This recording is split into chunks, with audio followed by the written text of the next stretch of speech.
Hi అండి. Ugadi special భక్షాలు ఎలా చేయాలో చూద్దాం. ఇప్పుడు పర్ఫెక్ట్గా చాలా నీట్గా వస్తాయండి. ఎలా చేయాలో ఇప్పుడు చూద్దాము.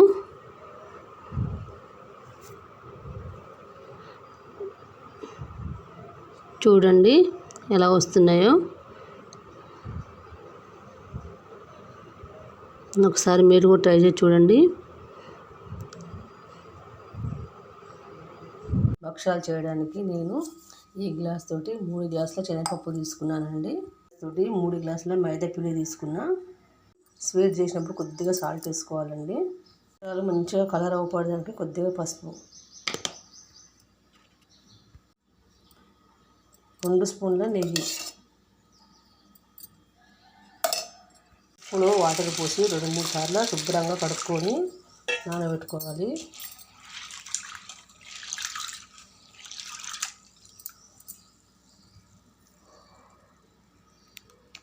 మీద మూత పెట్టి ఒక అర్ధగంట నాననివ్వాలి. అంతా మంచిగా కలుపుకోవాలి. నెయ్యి వేసుకోవచ్చు, నూనె అయినా వేసుకోవచ్చు.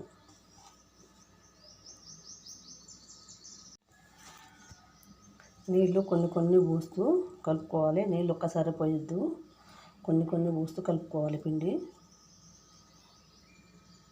ఈ విధంగా కలుపుకోవాలి. ఇట్లా చేతికి అంటుకోకూడదు. మైదా పిండి మనం కలుపుతున్నప్పుడు చేతికి అంటుకుంటూ ఉంటుంది. ఇట్లా అంటుకోకుండా ఉన్నప్పుడు మంచిగా కలిసినట్టు. మళ్ళీ కొంచెం నెయ్యి వేసుకోవాలి, నూనె కూడా వేసుకోవచ్చు ఇష్టం. అంతా మళ్ళీ కలగలిపి 1 గంట సేపు నాననివ్వాలి పిండి. కొన్ని వాటర్ పోసి స్టవ్ మీద పెట్టి పప్పు ఉడకబెట్టుకోవాలి. వాటర్ తోటి మళ్ళీ షార్ చేసుకోవచ్చు.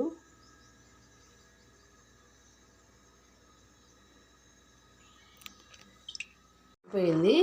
పప్పు ఉడికిపోయిన తర్వాత ఇలా తీసి ఇలా ఒత్తుకోవాలి.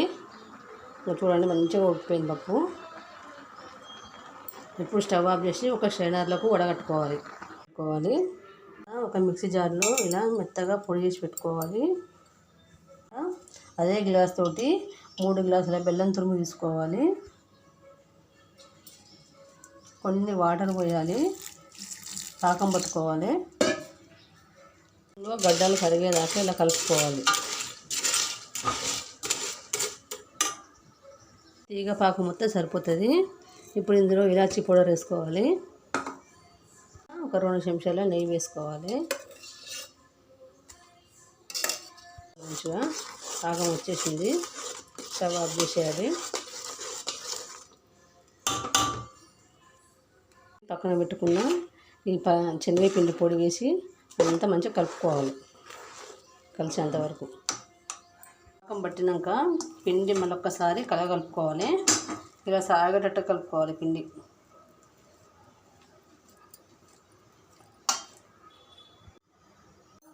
ఆయిల్ రుద్ది ఇలా వేయాలి చపాతీ పిండిని. ఇలా తీసినాక ఈ పూర్ణ ముద్దని ఇలా పెట్టుకొని ఇలా అనాలి, తీసేసుకోవాలి. చిన్నగా ఇలా ఒత్తుకోవాలి భక్షం. ఇలా పలచగా ఒత్తుకున్నాక పేలం మీద ఆయిల్ వేసి ఆయిల్ అన్నా నెయ్యి అన్న వేసుకోవాలి. మంచిగా కాల్చుకోవాలి. ఒక సైడ్ కాలింది, మెల్లగా తిప్పేయాలి. భక్షం పొంగుతూ కాలింది. మరో పక్క కూడా కాల్చుకున్నాక పక్కన పెట్టుకోవాలి.